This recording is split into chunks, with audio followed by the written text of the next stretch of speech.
এবছরও হারামাইন শরীফের মধ্যে 10 রাকাত তারাবির নামাজ অনুষ্ঠিত হচ্ছে। তো এই বিষয়টাকে নিয়ে ওস্তাদে মোহতারম আব্দুল মালেক হাফিজুল্লাহ তিনি অত্যন্ত গুরুত্বপূর্ণ কথা বলেছেন। আসুন আমরা তার কথাটা একটু শুনে নিই। সুদাইস সহ আরো যারা ওখানে আছে, আল্লাহ তাদের চোখ খুলে দেন, কান খুলে দেন, তাদেরকে সহি সমঝ দান করেন।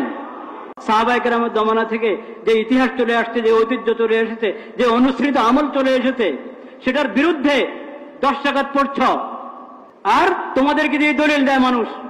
মানুষ তো বুঝে না, মানুষ মনে করে যে ওই মসজিদে যেটা হবে সেটা দলিল, ওই মসজিদে যেটা হবে সেটা দলিল না।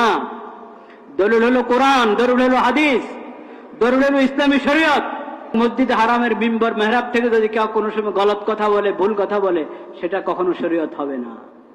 শরীয়ত তো হবে যেটা শরীয়ত দলিল দ্বারা যেটা প্রমাণিত সেটা। এই রমজানের মতো এই বরকতপূর্ণ সময়, এই ফজিলত, এই বরকত নষ্ট করবেন না ভাইরা। 10 রাকাত পড়ে বের হয়ে যাবেন না মসজিদ থেকে, 20 রাকাত পুরা করবেন।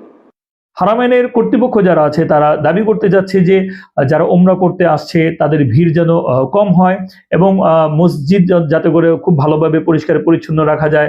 যারা ইবাদত বন্দিগি করতে আসে, তোয়াফ করতে আসে, ওমরা করতে আসছে, তাদের সুবিধার্থে, তাদের সহজার্থে তারা এই 10 রাকাত তারাবির নামাজ পড়ার সিদ্ধান্ত নিয়েছে।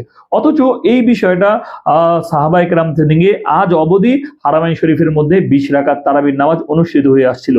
শুধুমাত্র এই সামান্য পরিমাণ অজুহাত দেখিয়ে 10 রাকাত কমিয়ে ফেলা, যেই আমলটা সাহাবায়ে কেরামের আমল থেকে প্রচলিত ছিল, এটা আসলে আমাদের বোধগম্য হচ্ছে না। শুধু তাই না, সমস্ত মাযহাবের ইমামরা এই বিষয়ে একমত পোষণ করেছেন যে তারাবির নামাজ হচ্ছে 20 রাকাত। আপনি হানাফি মাযহাব বলেন, শাফি মাযহাব বলেন, হাম্বলি মাযহাব বলেন, মালিকি মাযহাব বলেন, সকল মাযহাবের ইমামরা একমত তারাবির নামাজ হচ্ছে 20 রাকাত সুন্নতে মুআক্কাদা। যেমন আপনি যদি হানাফি মাযহাবের প্রসিদ্ধ কিতাব আল মাবসুত দেখেন, সেই জায়গার মধ্যে ইমাম সারাকসি হানাফি মাযহাবের মত উল্লেখ করেছেন। তিনি বলেন ফা ইন্নাহা 20 রাকাতান সিয়াল উইতরি ইনদানা।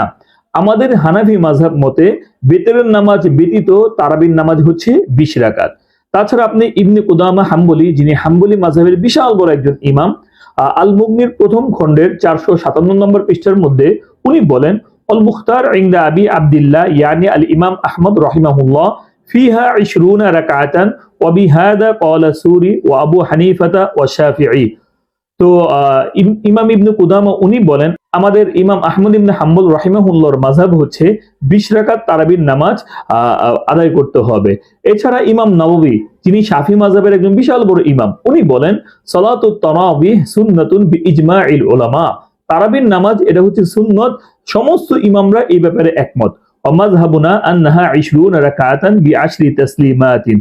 আর আমাদের শাফি মাযহাব মতে 20 রাকাত তারাবির নামাজ 10 সালামে, ওয়া তাজুজু মুনফারিদান ও জামাআতান। তবে শাফি মাযহাব বলে যে তারাবির নামাজ একাকীও জায়েজ আছে, আবার জামাতের সহিতও জায়েজ আছে। তাহলে এই জায়গার মধ্যে আমরা চারো মাযহাব দেখলাম যে প্রত্যেক মাযহাবের ইমামরা তারা বলছেন যে তারাবির নামাজ হচ্ছে 20 রাকাত।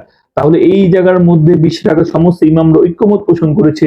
হঠাৎ করে হুজুমের কারণে, ভিড়ের কারণে, ওমরা পালনকারীদের সহজের কারণে, পরিষ্কার পরিচ্ছন্নতার কারণে, সাহাবায়ে কেরামের যুগ থেকে চলে আসে একটা আমলকে এরভাবে কমিয়ে আনাটা, এটা আসলে কতটা যুক্তিসঙ্গত, কিংবা এই বিষয়টাকে আপনারা কিভাবে দেখছেন কমেন্টে আমাদেরকে জানাতে পারেন। তো তাছাড়া আপনাদের যদি কোনো মতামত থাকে কিংবা আপনাদের কাছে কোনো তথ্য থাকে তাহলে সেটাও আমাদের সাথে শেয়ার করতে পারেন, যাতে করে আমরা এগুলো নিয়ে গবেষণা করতে পারি।